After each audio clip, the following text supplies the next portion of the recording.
Olá pessoal, tudo bem com vocês aí? Para quem vocês não me conhecem, meu nome é Carlos Barbieri Neto. Para quem não é inscrito no meu canal, já se inscreve e ativa o sininho de notificação para receber mais vídeos que eu faço todos os dias. E também não deixa de deixar um like. Bom pessoal, vamos seguir mais uma saga desse livro Esperança Além dessa Crise. Vamos ler mais uma parte. Vamos prosseguir essa história para vocês? Vamos lá. A vacina definitiva. No período que eu escrevo este livro, laboratórios de pesquisa e centros médicos universitários do mundo inteiro estão em velocidade máxima para descobrir uma vacina eficaz contra o novo coronavírus, causador da Covid-19. As vacinas têm o objetivo de produzir uma resposta imunológica, incluindo maior produção de anticorpos e defesa contra infecções provocadas por vírus e bactérias.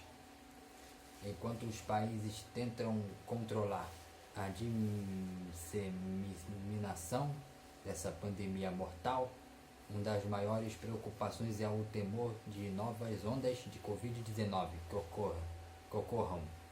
Essa preocupação tem levado os pesquisadores a atribuir grande prioridade para o desenvolvimento de uma vacina tão rápido quanto possível. 40 voluntários da área da saúde de um laboratório de pesquisa dos Estados Unidos aceitarão participar de testes clínicos para o desenvolvimento de uma vacina eficaz contra o vírus causador da Covid-19. Neste estudo, a vacina é injetada no braço como se fosse simples teste de pele.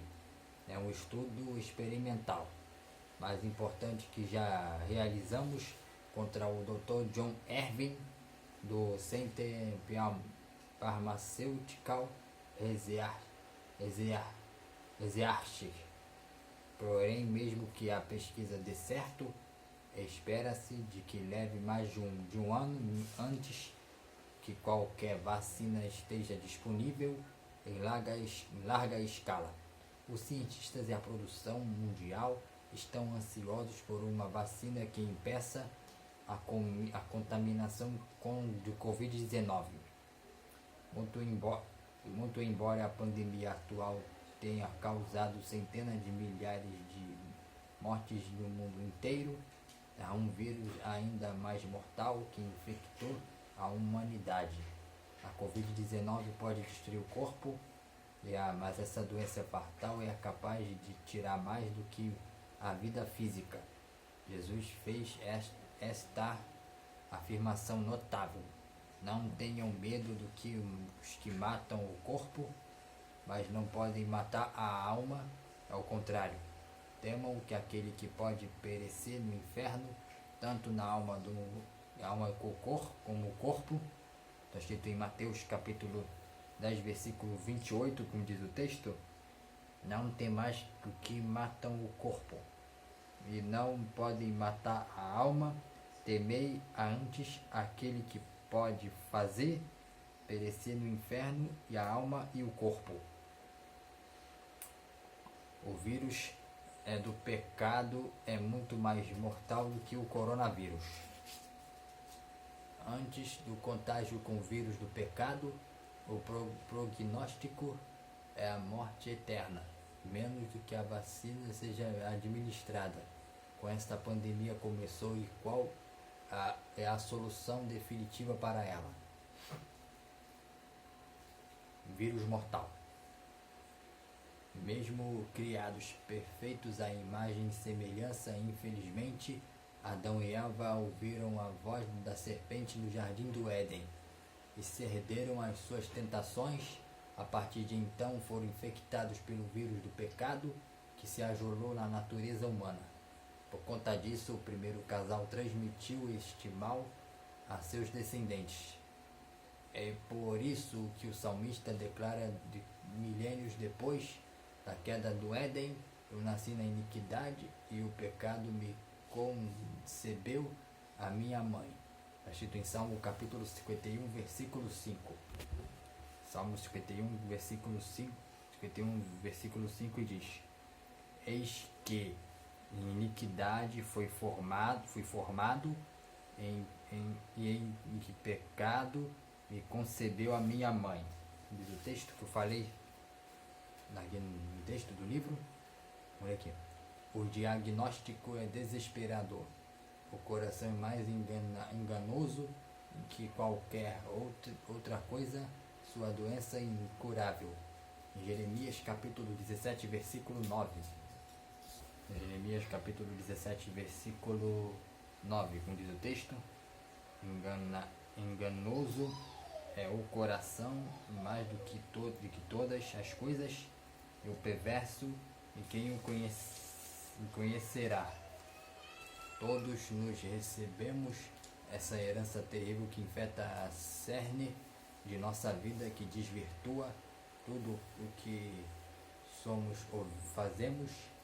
Isaías está acrescentando em Isaías capítulo 53, versículo 6. 53, versículo 6, diz o texto, dizendo assim: todos que nos andamos desgarrados com as ovelhas, cada um se desviava pelo seu caminho, mas o Senhor fez cair sobre ele a iniquidade de nós todos. O coração mais enganoso que qualquer outro. 9. Mais enganoso que a outra doença incurável. Todos nós andamos desgarrados como ovelhas, cada um se desviava pelo próprio caminho. Paulo lamentou: miserável homem sou, que me livrará do corpo desta morte.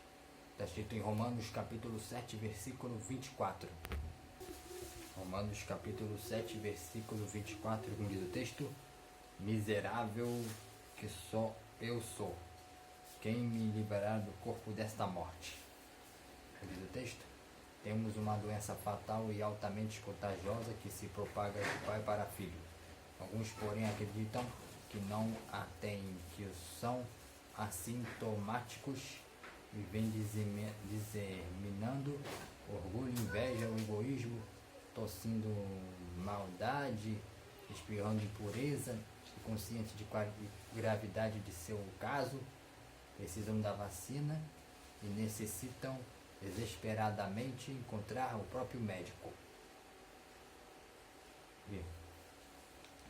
Alguém capaz de nos livrar das garras a cura. Alguém capaz de nos livrar das garras do pecado, quando o apóstolo Paulo exclama o nome. Está escrito em Romanos capítulo 7, versículo 24, e diz: miserável some que eu sou, quem me livrará do corpo desta morte? Dou graças a Deus por Jesus Cristo, nosso Senhor, assim que eu mesmo, com o entendimento, sirvo a lei de Deus, mas com a carne é a lei do pecado. Diz o texto. Eu acabei de ler isso aqui.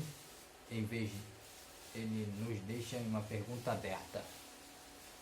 Em vez disso, responde ao próprio questionamento de modo triunfante, e graças a Deus por Jesus Cristo, nosso Senhor.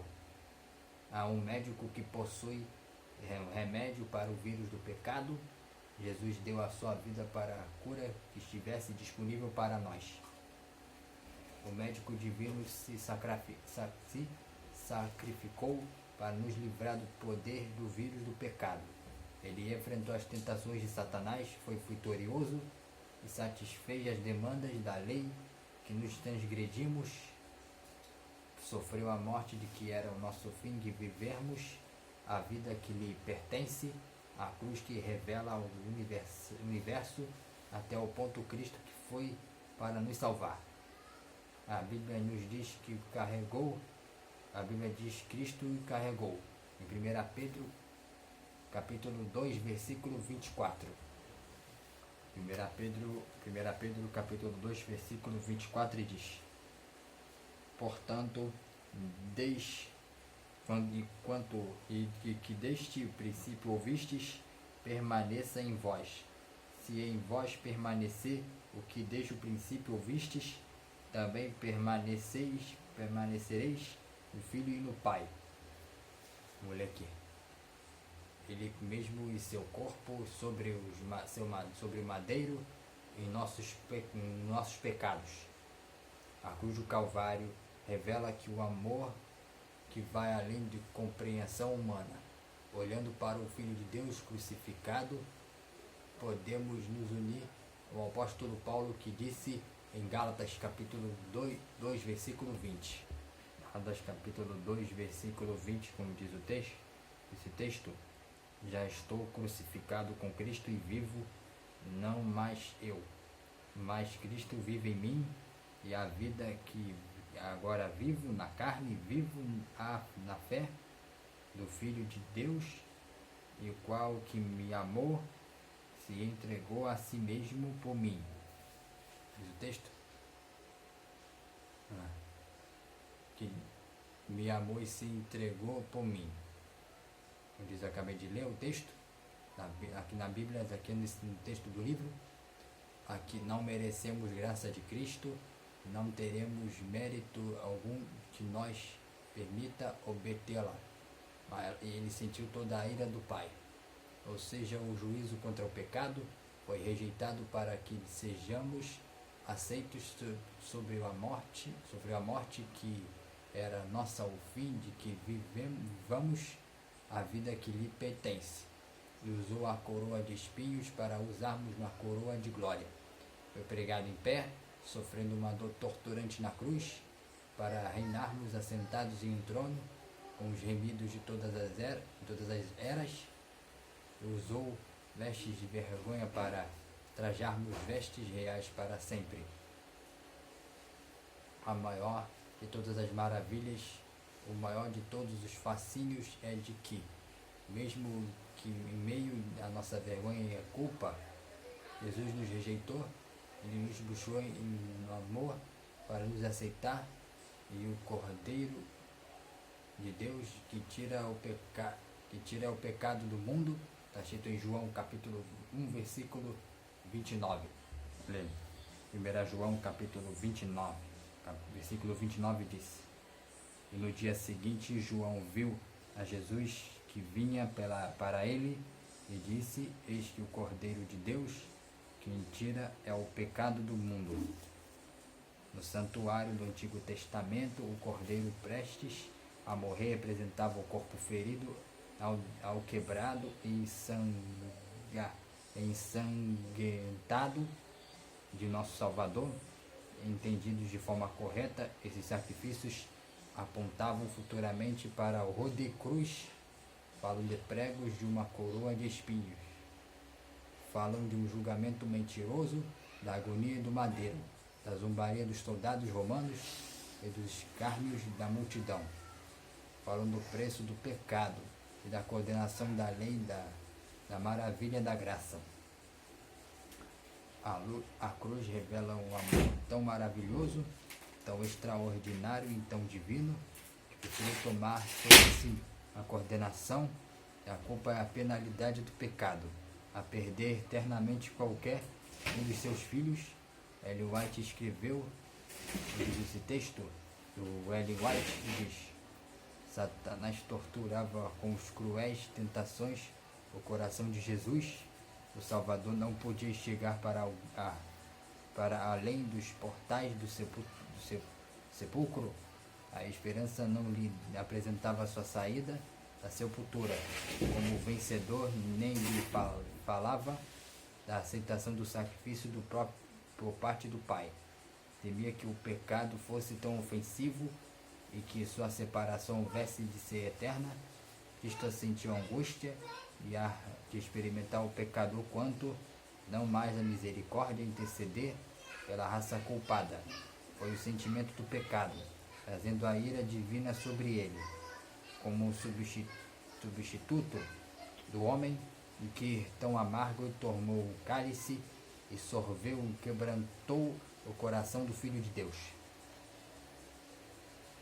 Essa é a história da graça, essa é a história do amor que sem medida do Salvador, essa é a história de Jesus, que nos ama tanto que preferiu sofrer Ele mesmo a experiência da maldição, a perder um de nós. Essa é a história de um de um amor ilimitado, inalcançável e... Pode agora só um pouquinho, vai. Tá bom. Vou ler aqui de novo. Ilimitado, inalcançável, incompreensível, imperecível, indeterminado e infinito, em que anseia por nossa presença ao seu lado ao longo de toda a eternidade. É a história do Filho de Deus que se dispôs a assumir a culpa, a coordenação e as consequências do nosso pecado. A morte de Cristo na cruz nos liberta da coordenação e da culpa e da vergonha da penalidade definitiva do pecado. O sangue derramado de Cristo é a única vacina eficaz contra o vírus do pecado, mas a história não termina na cruz. Vamos ler aqui. Vamos, para a gente terminar o vídeo por aqui, vou falar que ele vive. Se estivesse morrido, nunca ressuscitado, seria um mero de mártir de uma boa causa se jamais houvesse vencido na sepultura. Em que espírito teríamos de vida eterna para nos redimir? São necessários tanto o Cristo, que morreu, quanto o Cristo vivo, o Cristo ressurreto, nos livra das garras do pecado, o domínio de que o pecado em nossa vida se rompeu. Ele nos prende mais em suas garras, mas há um poder mais forte do que a influência da nossa hereditariedade. O ambiente em que vivemos e os erros do passado, trata-se do poder do Cristo vivo que ressuscitou os mortos para transformar nossa vida. Se o túmulo de Cristo não estivesse vazio, nossa vida não poderia ser cheia. Se o corpo dele ainda estivesse no túmulo, não haveria certeza de que o nosso corpo um dia também deixaria a sepultura. Se ele não estivesse ressuscitado, não teríamos esperança de ressurreição. No Evangelho de Mateus, está escrito em 27, capítulo 27, versículo 62 até o 66. Como diz o texto para vocês, para a gente terminar. No dia seguinte, isto é, no sábado, os chefes dos sacerdotes, os fariseus, dirigiram-se aos Pilatos e disseram: Senhor, lembramos do que, enquanto ainda estava vivo, aquele impostor disse: depois dos 3 dias ressuscitarei. E ordena, pois, que o sepulcro dele seja guardado até o 3º dia, para que venham aos seus discípulos e, roubando o corpo, digam ao povo que ele ressuscitou dentre os mortos. Este é o último engano, será pior do que o primeiro. Leve um destacamento, respondeu Pilatos. Podem ir, mantenham o sepulcro em segurança como acharem melhor. Eles armarão o esquema de segurança do sepulcro. Além de deixarem os destacamentos montando guarda, lacrarão a pedra. Não se esqueça de que Mateus era um cobrador de impostos, ou seja, era de se esperar de que ele fosse bem detalhista. Observe que há palavras de Pilatos de que ele registra. Podem e mantenham o sepulcro em segurança, como acharem melhor. Há 4 pontos cruciais nesta passagem. Número 1, os escribas e os fariseus preocupados com a ressurreição de Cristo. Número 2, Pilatos ordenou que um destacamento de guardas romanos vigiasse a sepultura. Número 3, uma grande pedra foi rolada e tampando a entrada. Número 4, o selo romano lacrou o túmulo. Um destacamento romano de soldados experientes foi posicionado para vigiar a sepultura. Este é o grupo. Os oficiais romanos tinham dever de honra para proteger o sepulcro. O protocolo militar romano exigia fidelidade à missão. Qualquer desvio à lealdade absoluta e falha de cumprir a tarefa designada eram punidos com a morte. Em seguida vem a questão do selo romano. Os soldados lacrarão o túmulo com um selo romano que tinha o objetivo de impedir qualquer tentativa de vandalizar a sepultura. O selo simbolizava o poder e a autoridade do império. Qualquer que tentasse remover a pedra da entrada, o túmulo romperia, o selo incorreria na quebra da lei romana. Os romanos governavam Jerusalém com braço de ferro, não tolerariam nenhum desafio à sua autoridade. Usando a lógica, alguém que acharia que os discípulos desafiariam a autoridade de Roma e depois que o governo romano ordenou que executou onde que estavam os discípulos naquela ocasião. Estavam tremendo de medo, escondidos no cenáculo. Pedro havia acabado de negar o Senhor 3 vezes na cruz.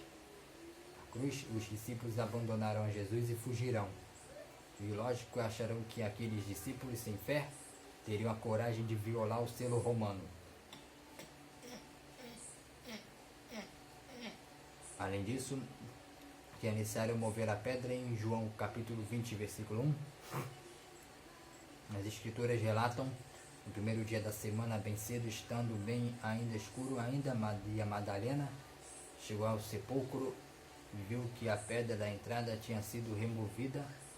Os túmulos antigos daquela época tinham cerca de 1,20 m de altura, de largura, e 1,50 m de altura.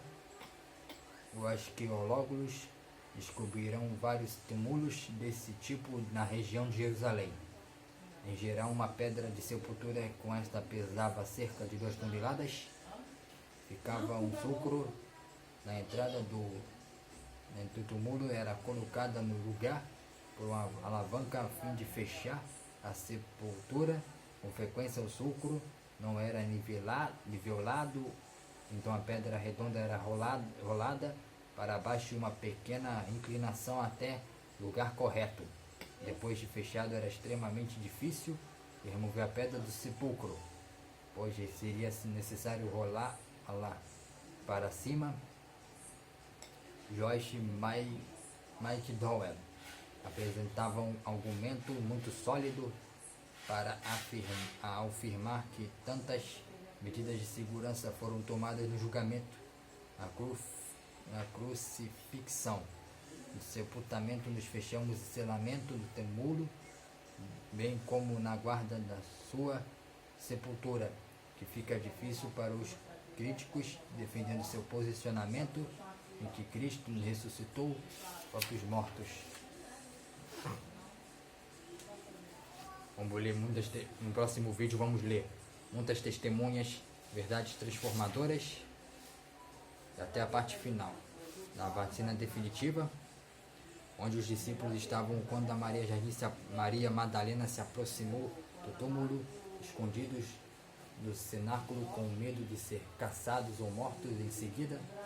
Uma das maiores evidências da ressurreição de Cristo é a transformação na vida dos discípulos, quando começaram a proclamar poderosamente sua ressurreição. Para onde foram primeiros, eles voltaram para Jerusalém, o mesmo lugar de que onde haviam fugido. Com o tempo, cada um desses discípulos, com exceção de João, sofreu a morte de Marte. Tiago foi decapitado, Pedro foi crucificado de cabeça para baixo. É absurdo de pensar que morreriam pela defesa de uma mentira que eles mesmos inventaram. O historiador Paul Maier observa que